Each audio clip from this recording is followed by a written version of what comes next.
Sawubona sisibongiwe. Ngicela ugcine igama lami lemfihlo. Nginenkinga lana umyeni wami ngishade naye sisanda kushada nje. So masishada kusho ukuthi ngoba bekumele ngiphindele emsebenzini mina sefike sashada wahlala yena ekhaya mina ngahlala ngakotiza isonto elilodwa ngathi mangiqeda ukotiza isonto elilodwa ngase ngiyaphuthuma emsebenzini. Kuthe umyeni wami ke mase ngijoyina ngoba sihlala ndawonye mase ngijoyina umyeni wami uyangijoyina ke yena uhlala isikhathi eside ekhaya.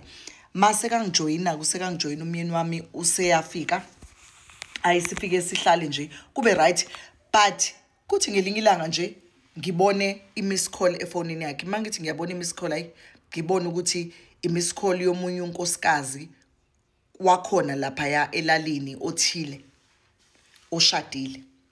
Hayi bese ngiyakhuluma noGuy ngibuza ukuthi yenene yini kwenzekalani ubani why ufonelwa amakhosikazi emizi yabantu. Ayi okay aphike athi akajoli naye kusho ukuthi nje ngoba bayazana from endaweni la bahlala khona emakhaya. Uthi kuphinde ke futhi ngelinye ilanga uyabona efonini endoda yakhe kunama miss calls amaningi kanye no please call me. Uthi makathi uyabheka lo clip please call me owakhe futhi lo sisi lo oshadile. Uthi bese yamfonela ambuza ukuthi how wesisi yindaba na ubusy ufonela indoda yami.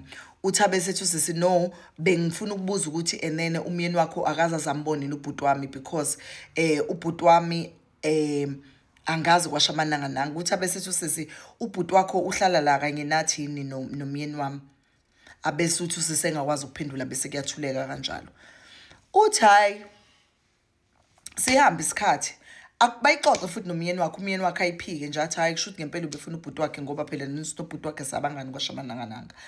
Uthi nangelinye ilanga futhi kuyabe futhi ngiyabona naye miss call lo nkosikazi. Uthi lo nkosikazi ushadile nendoda yakhe guys. Uthi unomuntu wakhe.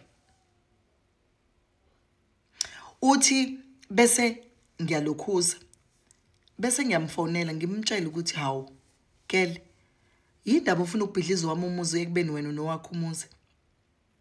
Athi ugirl icela utshela indoda yakho ukuthi iyona engifonelayo ungasangifonela mina nginayo inkinga nokuhlukana naye. Inkinga ukuthi uyena ongafuni. Wambuza umyeni waphika and also unenkani akafuni ukuthi kukhulunywe ngayo. Mawukhuluma ngayo uyakwata uyoshesha kwate qala uGuy akafuni ukuthi akukhulunywe ngokuthi ujola nomfazi womuntu. Uthi mina sengikhathela ngifuna ukuthana nendoda ethana nomuntu oshadile omunye. Uthi ngishadile nalomuntu lo ngunkosikazi wakhe. Uthi kodwa mina akangiboni uthanda lo wamfazi lo wana abhiza fonela naye. Uthi mina sengikhathele. Uthi to such a point whereby nothando nje seliyaphela kumina lakhe. Uthi ngicela ningitshela ngenze njani guys ngoba sengifuna ukumshiya mina.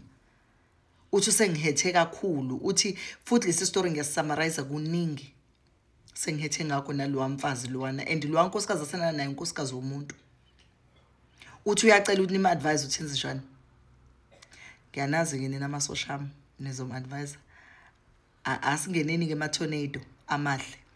Asingeneni ishingishane ezinhle sivele sikwazi ukuthi simsize umngane wethu sibone ukuthi kwenzekalani. Ngiyabonga.